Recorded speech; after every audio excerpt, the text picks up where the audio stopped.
Hey bird hunters, welcome back to our latest episode of Hunt the Habitat with Ann Jandernaut, brought to you by Scout and Hunt Maps. My name is Steve Blazer, and Ann, we've got a lot to talk about today. I know you want to get right into this, and for our listeners, this is going to be an amazing treat because you are going to go into some pretty good detail in terms of how you evaluate where you want to hunt, how you evaluate cuts when you're looking at the map. This is going to be an absolute treat. It's going to be a must-watch. It's like putting all the cards on the table. You guys aren't going to have to guess anymore. So it's pretty big. Yeah. Are you going to shoot birds for us too? This is where I need help. So. No, I'm not just saying. I'm not the one to ask about shooting birds. I can read maps. It's that whole point the gun and shoot it. Well, the shooting is easy. It's whether or not you hit it. Well, yeah. No, we're going to focus on the UP, I understand, tonight. Mm-hmm. Principles discussed here, and we are going to go through other states in the future, but the principles discussed here are going to be applicable to the other states. People are going to learn a lot today. Yeah, that's the whole focus here. People are going to start thinking about, where am I going to go hunt right now? I'm going to start planning for the fall of 2025. And the emphasis today is going to be on, you've created this great tool for us, okay? And the emphasis today is effectively using that tool. Yep. A lot of us have it. A lot of us use it. Do we use it to its maximum potential? I guess, one of the things you're going to do today is help us get there. And we're going to go in and start looking at a video here that I'm putting together for you guys that I hope really educates you. And I look at an area by thinking about the possibilities of if I was guiding. And even when it comes to weather and wind, it's not just, does it hold birds? There's more than that. How do I approach the birds? So we're going to hammer this out, and I want to show you what some of the differences are here and how easy and effective and productive this can make your hunting trips. Take the guessing out of it. Just know where to go hunt and frickin' go hunt. So here's the UP of Michigan. Now this year, because I was running out of space as far as size of maps, I broke Michigan into a lower peninsula and the upper peninsula map. It gives me room to add more information in here in the future, and yes, I'm going to create bigger maps yet. That's one thing I like to do. I love to create big maps. So when you look at this here, I loaded this right here, Michigan Scout and Hunt, UP Habitat 2025, R6, next update 08/01/25. So with that being said, this is the content page. When you first open this up and the map comes and centers within this page, you have content and search. So tap on the content, and I'll be going over the features as we go through multiples of applications of helping you guys understand the process and what's all involved. So you got all these levels here. What's in green is what I have checked right now, and you can see that. So this is all the layers right here. And if for some reason, let's say you get here and you open up the content and it looks like this little chevron that points toward the title. And if you ever think, well, what was, you forget to look up here and say, well, when does it update? Just hover over this and you'll see it come up right there. It'll give you the information you need of when the next update is. So, and then if you want to see the sublayers within this map, just right there they are. And what you can do with all of this information is you can look at the sublayers within this. So let's just look at state habitat. I'm scrolling through all the habitat that's identified. The combination of Michigan, state lands, and the federal lands is well over 100 sorts of habitat. And it's extremely detailed. I have also crop rotation for those of you that might be interested in pheasants of different areas. So with all that, what we're going to do is we're going to zoom in here. So this is a white background, and we'll fix that here in just a little bit. Now, there was no way that I could really take the information here and show you guys a really good example of the cluster of cuts. This is the best I can do when you zoom in, but we can make this better.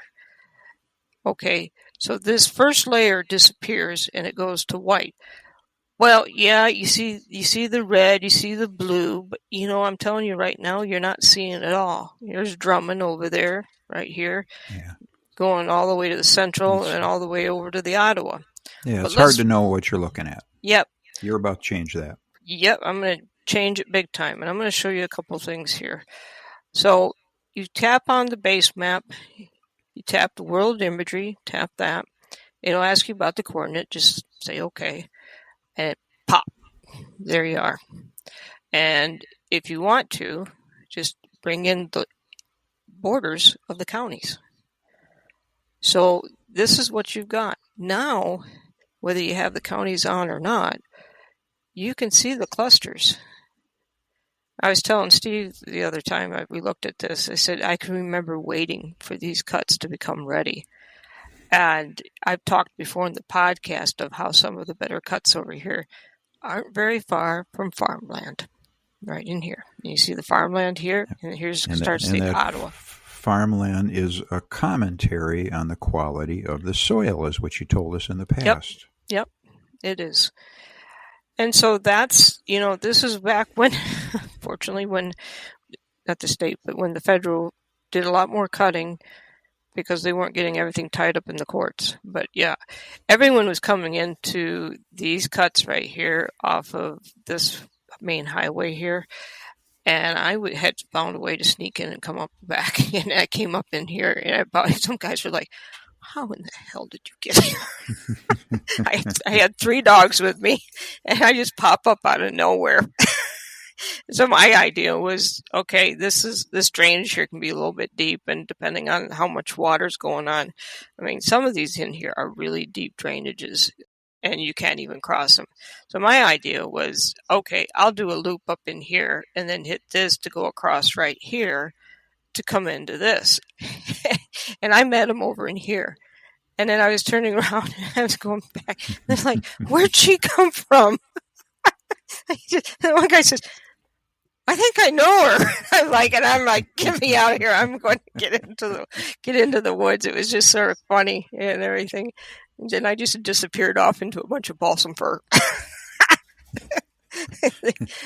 She disappeared as fast as she appeared. Yeah, that's the idea. They don't know you're coming. So let me tell you a little bit about the UP. UP's been a favorite place of mine here. I used to be over here by the Wakefield area. This is Lake Ogibic here. But here's the understanding you need to have. When you get around the farm area, that's, the soil that was good for farming. You can see it here. You can see it here. You can see it up in here a little bit in here, down through here.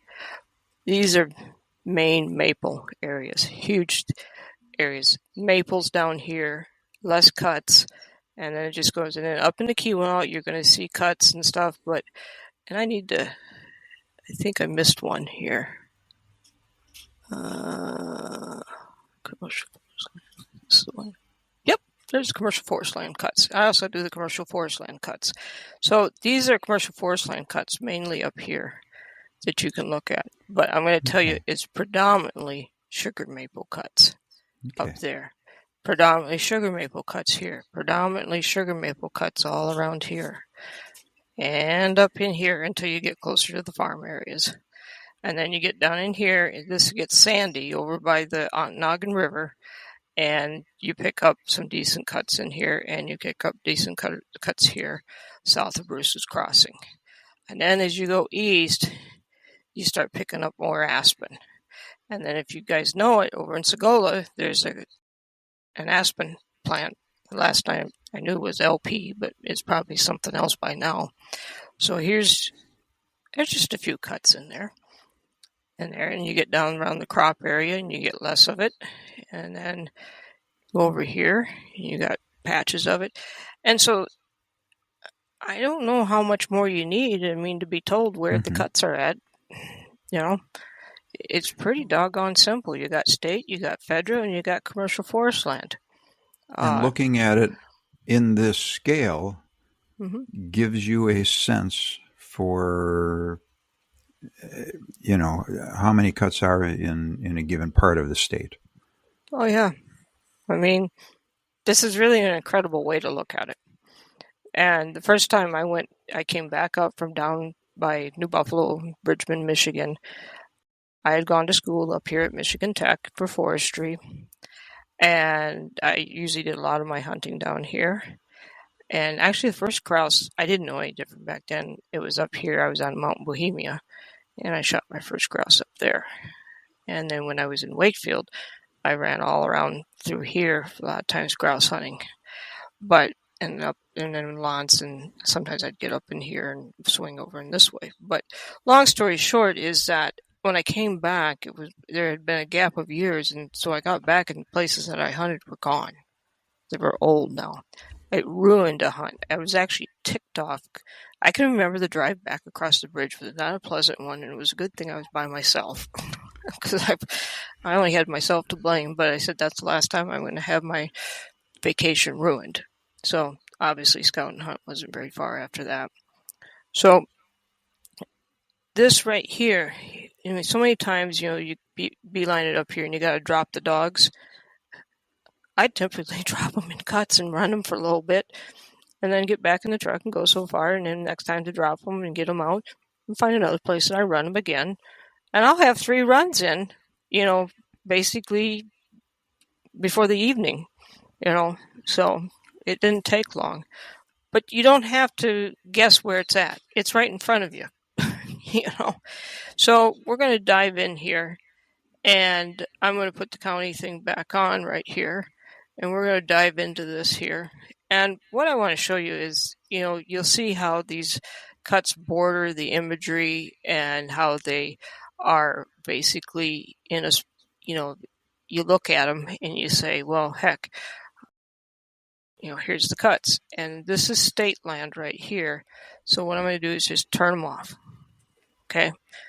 So some of these are really obvious. You look at it. But, imagery is just a snapshot in time. It's not giving you any information. This is a commercial forest land cut. I'll pull that one off for right now. And there we go with that. So you're looking at this and you're saying, okay, as we look in closer, these are old cuts right here. And this is an old cut. You can see it. And here's a younger cut. Here's an older cut with the hardwoods in the center. And here's a younger cut. And here's that. Here's a house with a border line right there. That's property boundary. And then also I accidentally tapped there, but we're in Dickinson County, as you can see. And then here's your access. Here's another cut that it could be 2 different age class, depending on when they harvested. Same thing here. And they had a cut over here. I've seen people mark this. These are the drainage areas with beaver dams. So here's your beaver dam right there. And it backs the water up and you get sort of grassy. You can see the dead trees right in here. And you see dead trees here. So it's sort of cool. You see this stuff. But you're like, what are you going to do? Go put pins, 20, 30, 40 pins all over the area? All over. There are all these cuts and mark them and guess, and have your code phrase for what you think everything is. You're still guessing. You don't have to guess anymore. You don't have to look at it because imagery does not give you all the information. And one of the things you look at here, you're thinking, well, this is too old. It's just way too old. And so you look at this and you say, okay, I know I've got this and this and this. These are older. This is younger. This is older. But do you really know what you're looking at? Well, you think you do. And everyone's got different abilities with this, but how much time do you have to waste? So my point of the whole thing is imagery is not going to show you all the cuts that are there. It's only going to show you part of it. And so remember, We're looking at these cuts, this cut, this cut, this cut, the old cuts, this cut, these up here and so forth. And you look at this, and then let's just take a look now. Watch how they interrelate. Yep. 2000, these were the old cuts, but you know what? These 2016s weren't shown. Let me turn them off again so you see what I mean. You tell me where the 2016s are there. You cannot. They're not cut yet. This one's not cut right here. Take a look at that. 2017, 2016. That's my point. If you know where the cuts are and you know how to get to them, you just go hunt. And then what you do is every time with my maps, when you zoom in below 7,500 as a scale and you keep coming in, the cuts disappear so that you can look at the imagery and see the trail system. This thing has sort of a trail system going right around the perimeter of this old cut. You can see the conifer that's in here. But the thing is, the imagery is static. It's a snapshot in time. And you just basically come back out, and you can see part of this here. So you can do whatever you need to be in good habitat. But then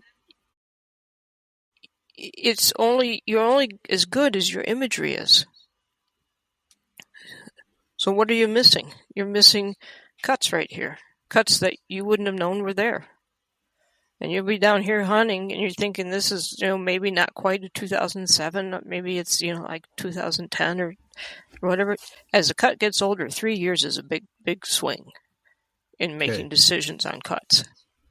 You've got leeway with it between 8 years old and 20 years old or something like that. You got some leeway, but not a lot. In some cuts, the sandier it is, the more narrow that gap is between, okay, it's ready and now it's too old. So that's another aspect. It can be it can fool you. And then you got your property boundaries here. And so what you're going to do is you're going to look at this and say, okay, I've got these places to hunt. This is a 2015 right here. This is 2017 right there. And you've got this information. What are you going to do with it? Use it. Use it because you're going to spend time in the cuts not looking at your screen, trying to figure out zooming in, zooming out, panning left and right, and all that. Mm-hmm. Just go hunt. That's the part that blows my mind. It's so easy because I've made it easy. Well, and not only that, but yeah, you've talked in the past about the fact that, how these older cuts and younger cuts interrelate has a bearing on late season. Oh, yeah. And you can look at this by knowing the older cuts. You know where the dispersal is. Where are the birds going to head to? You know where your edges are. And if you've got multiple age cuts, like 2017, a 2012, 2007, a 2001, that's diversity. Yes, it's diversity. And that's important. But this isn't where it stops. You can look at the cuts here, outlined. They pop out at you, basically. And you can see the outlines. And I love narrow bands. Just love it. But I need to know, it's important to know what's around these bands. And you're going to look at them and say, well, there's something cut right there. Looks like there's an old cut right here. You can see this. There's something possibly thinned with some pines. And a smattering of this and that, and there's been a thinning of some sort going on here, and they basically left the center, so you don't know if they're, done or just getting started. Mm-hmm. So what you want to do is throw in the habitat around it. Now you don't have to guess about that either. So my point is that the information's there. It's been put together, and it's been made very easy for you. This is not difficult. Once you have it downloaded, and sometimes people have trouble downloading it, give us a call. We will help get you through this. And we do. We offer some of the best service out there. And we do everything we can to reach out. You may have to leave a message, but we circle back around and try to get to everyone. I've had guys call me at 7, 8 o'clock at night. Mm-hmm. And then the message comes in. That. and I have called them back. I had one guy that was up in New York, and I called him back at 11 o'clock at night. Do not make a habit of that, though. No. Well, and that's how you and I met in the first place. Really? I called you with a question. And again, listeners, Anne's not the only one that answers the phone. She's not 100%. You're not necessarily going to get Anne, but you get a prompt answer. Okay, I called in. This is a while ago. I called with a question about a map, and you picked up. You happened to be the one that picked up the phone, and we got to gabbing about 100 other things too. But my calls are never short. They're never short. No, but the fact of the matter is that the service you provide is pretty darn good. The support you provide for these maps is very, very good. Yeah, but you're going to know the habitat, and guys say, well, where's the legend? Oh, get past the legend. Just tap on it. There you go. And then general description. Aspen, habitated from where applicable. Aspen, upland or lowland. Upland, planted or natural regeneration. Well, aspen also does natural. Habitat structure, sapling, subcanopy, grass. Just so you understand, this could be where the aspen is thinned, and they don't update this part as quick as they do where the cuts are. So just so you know that. But you will know what the habitat is like. Right. Now, pine trees are pine trees. Some are worse and closer together than others. Lowland conifers, we all know, are black and thick and close together. Okay? Mm-hmm. So that's why I made little black pine trees on there. And then someone says, what is this supposed to be, a weed? I said, no, it's a shrub.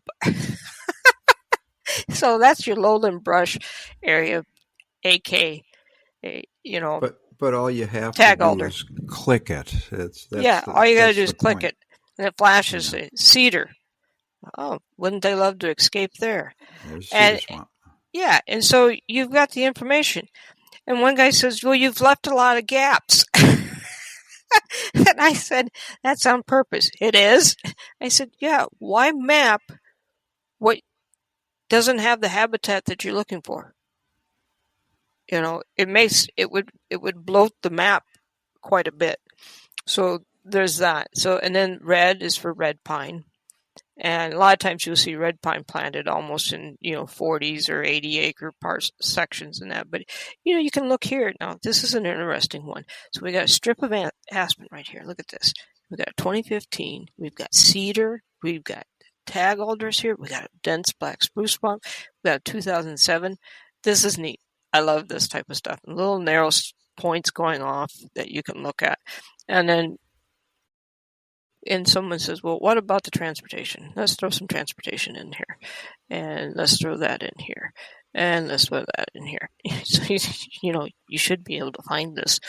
No, your forest roads are in there. Yeah, and we'll put the lakes and rivers and streams and riverines. So there's that. So, I've got this information coming in here. And what else? Oh, yeah, there, we did that too. So, but what you're looking at is just, you've got information here. And let's see what this is. Let's take it over here. Sometimes it's a little redundant, but here's your subcanopy, subcanopy habitat, sugar maple class. So this is going to be a little higher elevation type stuff, but along this, it'll be more than likely aspen. Right. Somewhere in there's a transition. Basswood is under here. So, and you got to remember, and there's leatherwood. So there's that tall shrub. And hazelnut. Now, isn't that nice? A whole bunch. Now, not all states have this type of detail. But that is one thing that's nice about Michigan. And there's some of the stuff in Minnesota that are like this. And you're in Dickinson County. So, okay. But and this does not take the place of boot leather and eyes. No, but it's a starting point. It gives you a place to start. You're not going into an area blind, and you know the ages of the cuts. You know what's around them. You can evaluate whether it's worth your time to even drive through it. Well, that's just it. You got to understand, this has been put imagery We really got into imagery in 2005 when Google Earth was first put out there for the public, and it was a game changer. And we'll do some stuff with Google Earth. I mean, imagery's in my training, in the background, and soils are in my background, and trees and all of that, and bringing this all together so that I knew what was out there, and I knew what the possibilities were because of my background, forestry background, and how things are managed. And I'm thinking, why not have it so you can see what's on there and so that you can just go hunt instead of that, like I said, that one trip I ran all over the place and trying to find something because everything I knew was old. And I think I saw one bird standing in the road. And that was it. It was also warm, but it was a frustrating trip. So that's, I guess, there's been other things in my life when I got upset that something happened. G is for a grassy area. This one here is lowlands and some other stuff in there, fir.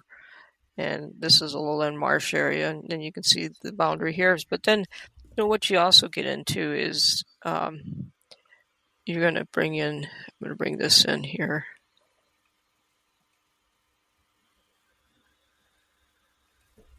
So when you do this, you start to see the boundaries here, for the Escanaba unit, the Gwyn unit. So it's just, all the information is there for you. So you might as well put your waypoints on a cut that you already know is there. And take time to look at this. I mean, but when you take it all away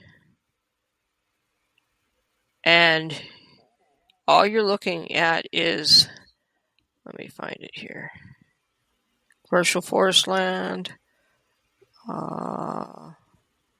Let me find the other part I want here, state forest units.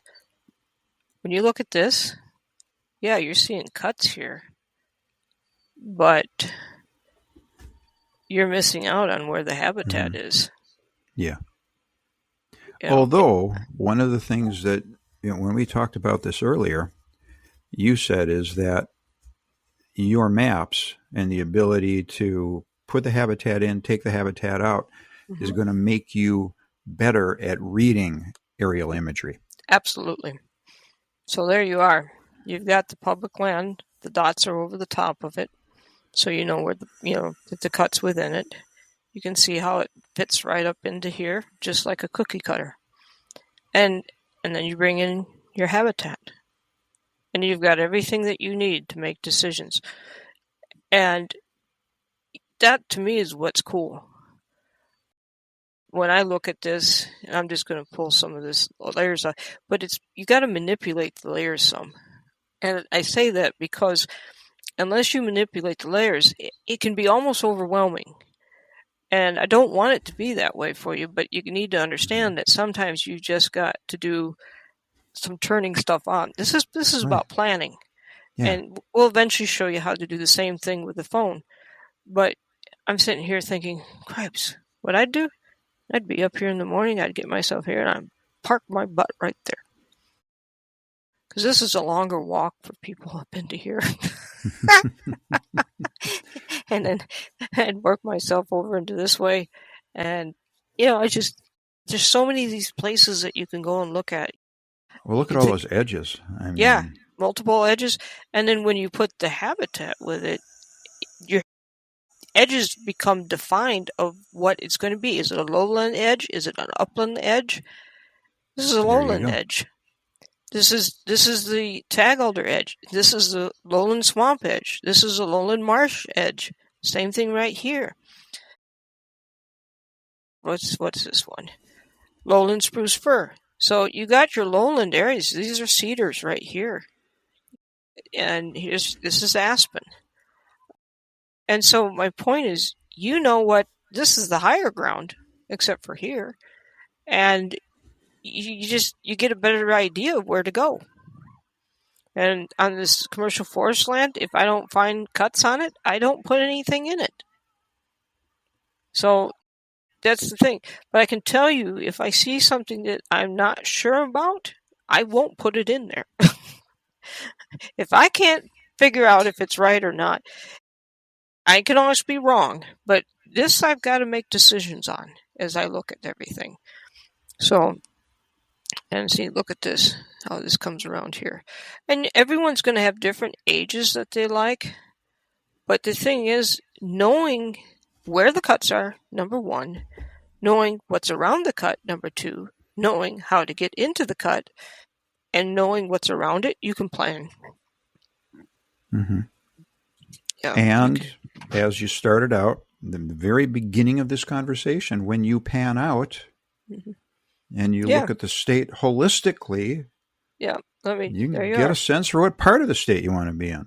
Right. Where you're going to have some options. There's clusters here. There's the cluster you were just in. There's a cluster. There's a cluster east there. There's another one right there. There's the one over there, just a little bit to the east of Lake Gogebic that you were looking at earlier. Yeah. I mean, you get a sense. You're not going to find yourself in a desert with just a few cuts.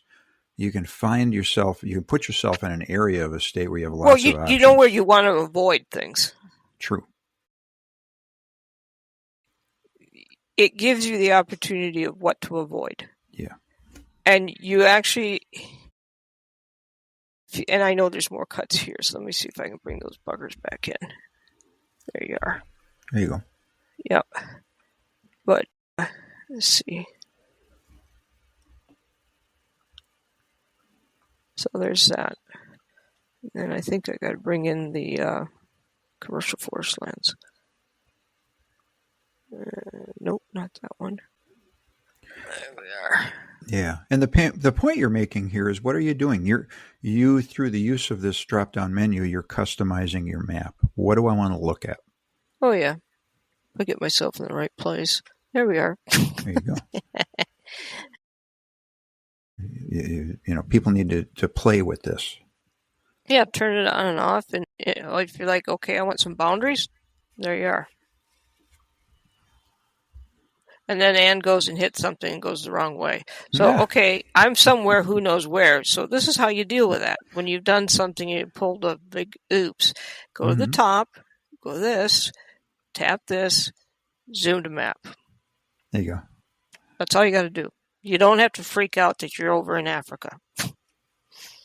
So, but that's what I wanted to show you. I mean, I think a lot of people think that this application should be like other applications, but it can't. This is GIS based. And let me explain. Back about 15 to almost 20 years ago, I sat in a boardroom with people, and it was a GIS firm. And I told them what I wanted to do. And the people at the table looked at me mortified. The guy at the end of the table just didn't even make almost, I think, just a bit of a smirk of a smile, but I couldn't tell. And I felt like outclassed, outgunned, out everything, because here I am talking to people in a profession that I just knew how to find cuts, and I only had 20 hours of training on this. And what I did is, I told him, I said, I want this to go on the phone. I thought one person almost choked on a pop or coffee or something. And I said, and finally when I got done telling him what I wanted to do, they all looked at him. And he looked at me and says, Ann, you're 10 to 15 years ahead of your time. It'll happen, but you're just going to have to wait. I said, as long as it's coming, that's all I care. But that's what I viewed was in my head, was the opportunity to create maps. I didn't start out wanting to do this. I used to run logging crews in the woods over on the western side of the UP and run all those back roads and everything and do that. But all of a sudden you fall into things that it's what you should do. So it fits.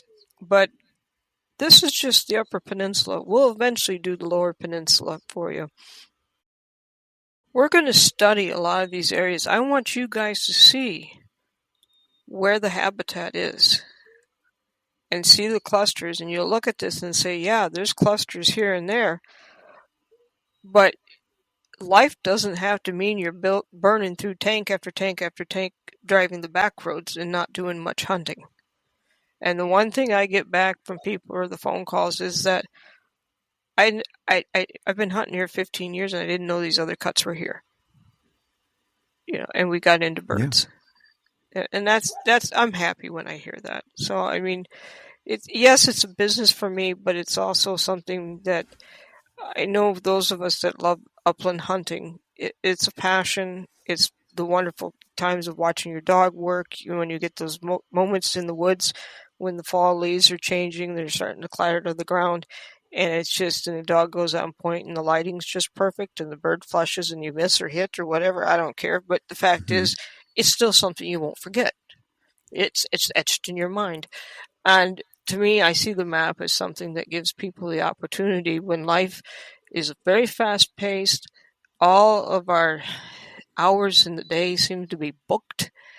And you get that week that you've been waiting for, or 2 weeks or whatever, or that fall where you can have the weekends to go do this. And instead of hunting the same place over and over again and then looking up one day and saying, and looking at the stuff around you, say, this has really gotten old. You're in a little bit of a rut. Now you have options. You have opportunities. You get parked out.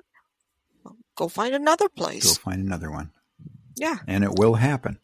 Oh, yeah. It will happen. I used to race to places I wanted to guide out of.